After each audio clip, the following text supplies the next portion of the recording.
एक समय की बात है। एक राजा के दरबार में एक बुद्धिमान मंत्री था जिसके पास हर समस्या का हल था। राजा अपने इस मंत्री से बिना पूछे कोई भी बड़ा फैसला नहीं लेता था। इस मंत्री से राज दरबार के अन्य लोग इससे जलन रखते थे। एक दिन राज दरबार में राजा ने इस मंत्री से कहा कि तुम इतने बुद्धिमान हो लेकिन तुम्हारा बेटा तो बेहद मूर्ख है।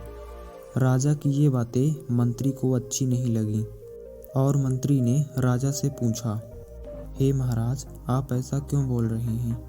आखिर आपको ऐसा क्यों लगता है कि मेरा बेटा मूर्ख है?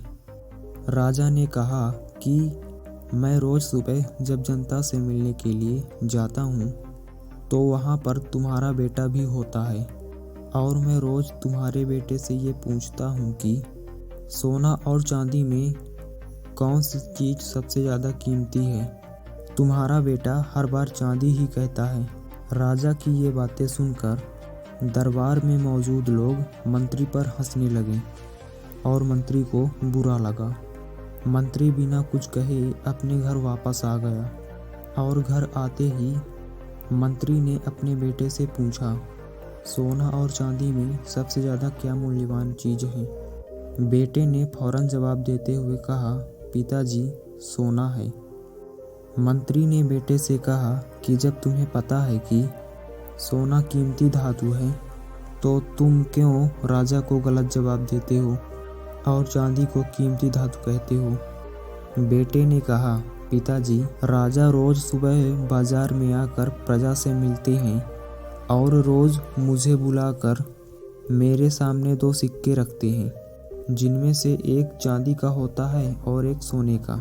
सिक्का रख कर राजा मेरे से पूछते हैं कि जो इन दोनों में से सबसे अधिक कीमती चीज़ है वो तुम अपने पास रख लो।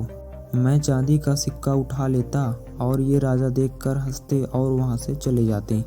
मंत्री ने अपने बेटे से पूछा, तो तुम क्यों रोज चांदी का सिक्का उठा लेते थे? अब पूरा दरबार मेरा मजाक उड़ा रहा है। मंत्री की बात सुनकर बेटा उन्हें अपने कमरे में ले गया और वहाँ पर उसने एक पेटी खोली। पेटी चांदी के सिक्कों से भरी हुई थी। इतनी सारी चांदी देखकर मंत्री हैरान हो गया। बेटे ने कहा कि पिताजी, जो सिक्के राजा मुझे देते थे ये सब वही हैं।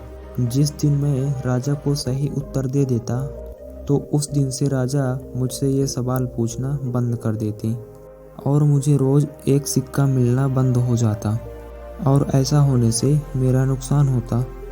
अगले दिन मंत्री ने अपने बेटे की चतुराई राजा को बताई। राजा मंत्री के बेटे की चालाकी से बेहद प्रभावित हुआ और उसने मंत्री के बेटे को सम्मानित किया। तो इस कहानी से हमें यही सीख मिलती है कि हमें अपनी काबिलियत का दिखावा नहीं करना चाहिए। समय आने पर सबको अपने आप ही पता चल जाता है कि आप कितने काबिल हैं। तो यह छोटी सी कहानी आपको कैसी लगी कमेंट बॉक्स में ज़रूर बताएं। धन्यवाद।